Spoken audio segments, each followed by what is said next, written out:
English कैसे सीखें YouTube channel में आपका स्वागत है।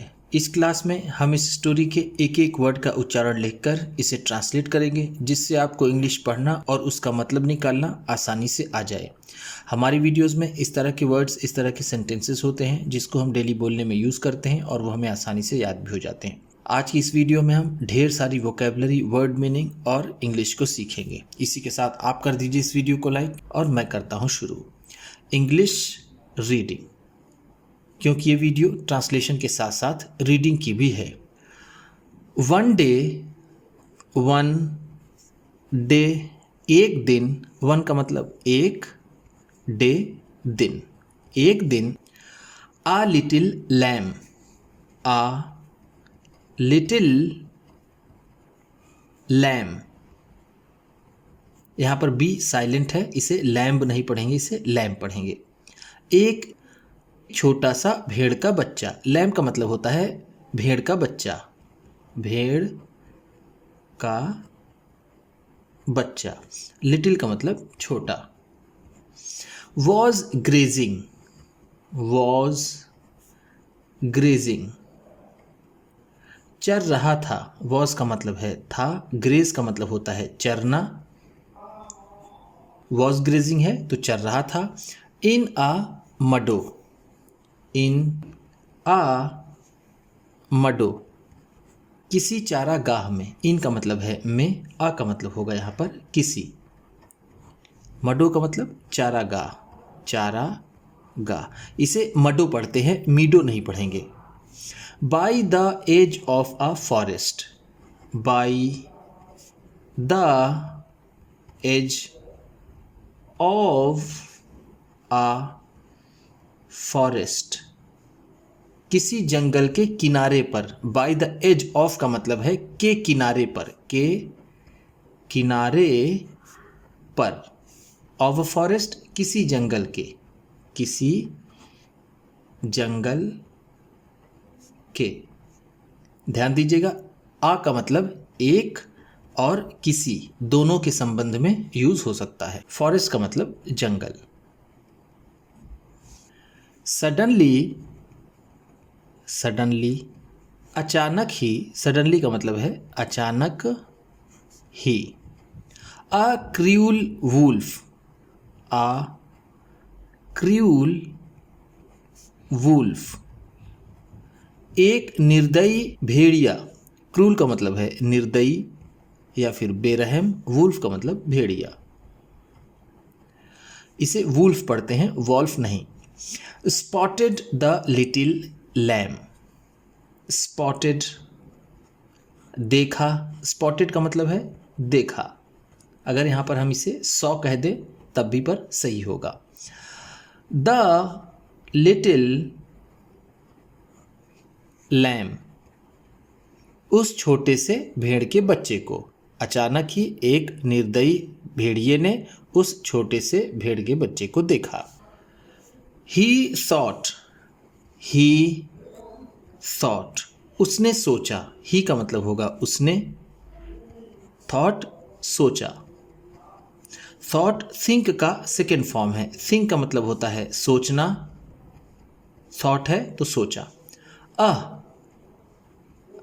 It's my dinner time, it's my dinner time, यह मेरे रात के खाने का समय है। डिनर का मतलब होता है रात का खाना, रात का खाना। टाइम का मतलब समय। माई मेरे। आइल गो, आइल गो, मैं जाऊंगा। ये आई विल का शॉर्ट फॉर्म है। गो का मतलब होता है जाना। आई विल गो है तो मैं जाऊंगा। And get the lamb, and और गेट द लैम, और भेड़ के बच्चे को ले जाऊंगा। गेट का मतलब होगा यहाँ पर लेना या फिर पाना।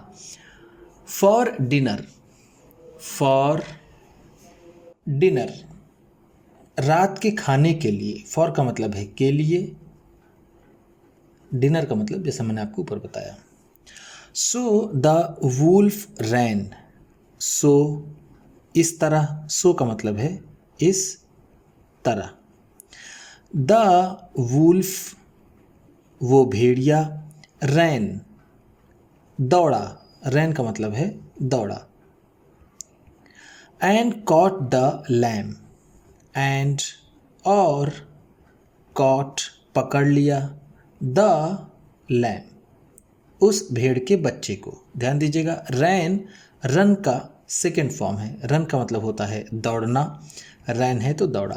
कॉट कैच का सेकेंड फॉर्म है। कैच का मतलब होता है पकड़ना, कॉट है तो पकड़ लिया।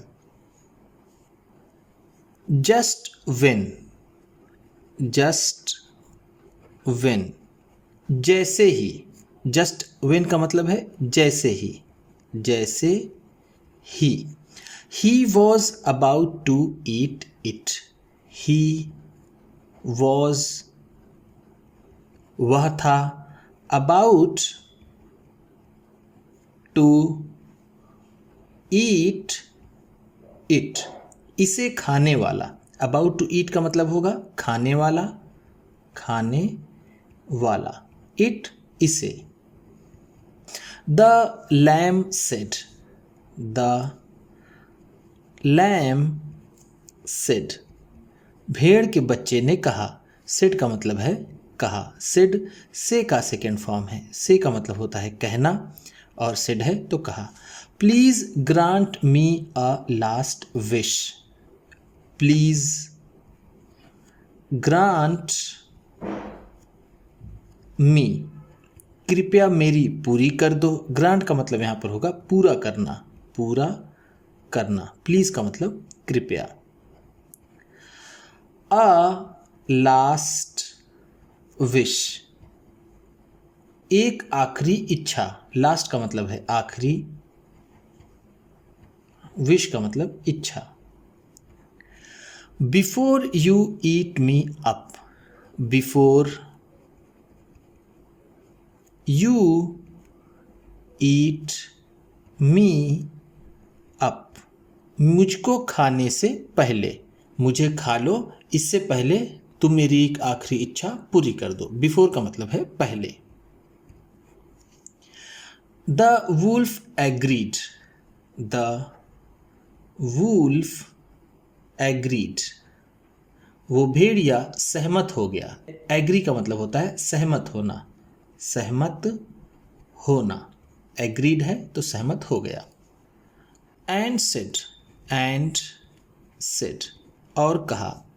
What is your last wish, what is your last wish तुम्हारी आखिरी इच्छा क्या है। विश का मतलब जैसा मैंने आपको बताया इच्छा, वॉट का मतलब क्या, इज का मतलब है। योर तुम्हारी। आई वॉन्ट मैं चाहता हूं, यू तुम्हें, टू प्ले, टू प्ले कि तुम बजाओ, आ फ्लूट एक बांसुरी। प्ले का मतलब यहां पर होगा बजाना, फ्लूट का मतलब बांसुरी। वॉन्ट का मतलब होता है चाहना। आई वॉन्ट मैं चाहता हूं, यू तुमसे, टू प्ले अ फ्लूट कि तुम एक बांसुरी बजाओ। I will dance, I will dance मैं नाचूंगा। डांस का मतलब होता है नाचना, विल डांस है तो नाचूंगा। To its tune, its tune इसकी धुन पर। ट्यून का मतलब है धुन, इट्स इसकी। After dancing, after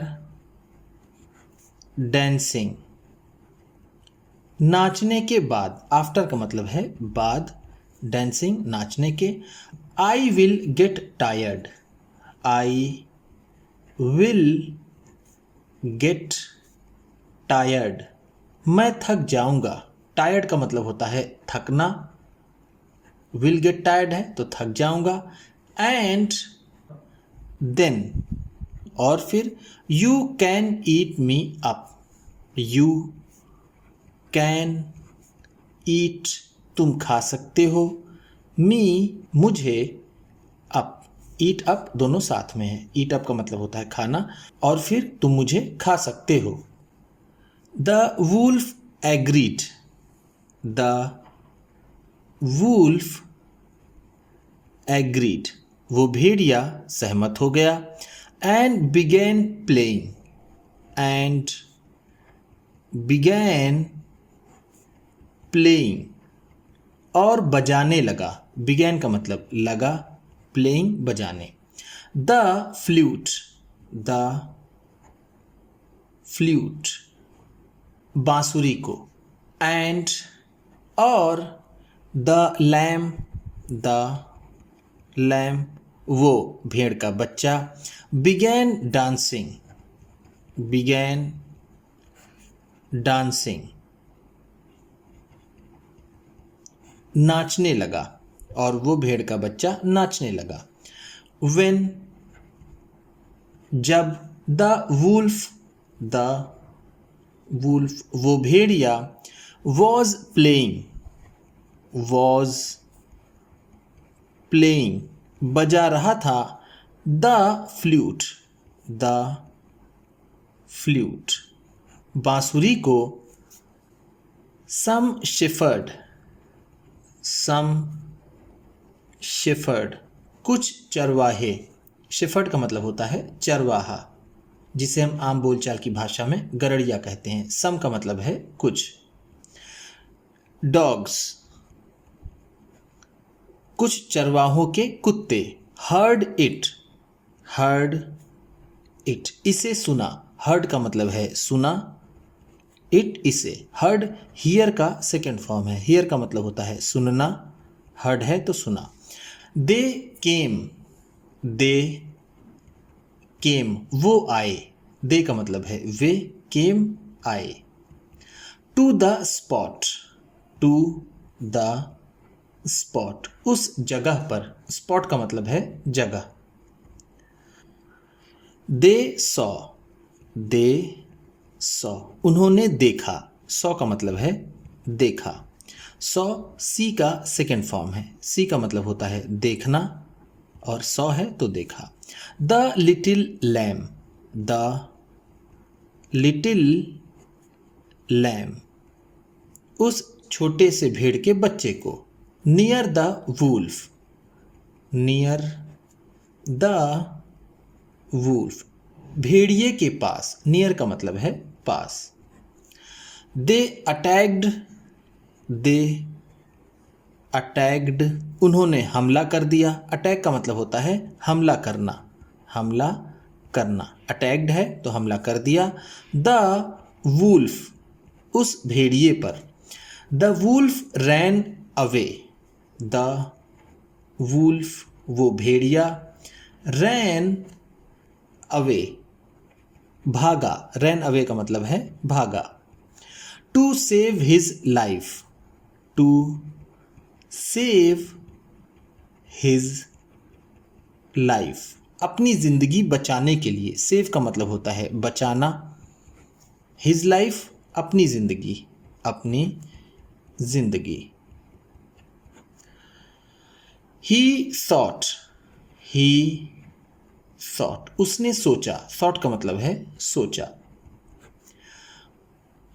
what a great fool I am, what a great fool I am मैं कितना बड़ा बेवकूफ़ हूँ, अ ग्रेट फूल का मतलब है एक बड़ा बेवकूफ़, ग्रेट का मतलब है बड़ा, फूल बेवकूफ़, आई एम मैं हूँ, why did I become, why did I become मैं क्यों बन गया, बिकम का मतलब है बनना, डिड बिकम है तो बन गया, अ मैजिशियन, अ म्यूजिशियन एक संगीतज्ञ, फॉर नथिंग, फॉर नथिंग, बिना किसी कारण के, मैं बिना किसी कारण के एक संगीतज्ञ क्यों बन गया। फॉर नथिंग का मतलब है बिना किसी कारण के, बिना किसी कारण के। उम्मीद करता हूँ इस क्लास में बताई गई वर्ड मीनिंग्स आपको अच्छी लगी होंगी। सबसे अच्छा वर्ड कौन सा लगा इसे कमेंट बॉक्स में ज़रूर बताइएगा। इसी तरह की वीडियोस के साथ साथ ढेर सारी रीडिंग की, ट्रांसलेशन की और बहुत सी इंग्लिश सीखने वाली वीडियोस पाने के लिए चैनल को सब्सक्राइब कीजिए और ये वीडियो किसी न किसी अपने एक दोस्त को, मित्र को, परिवार वाले को शेयर भी ज़रूर कर दीजिएगा। तो चलिए मिलते हैं फिर अगली वीडियो में।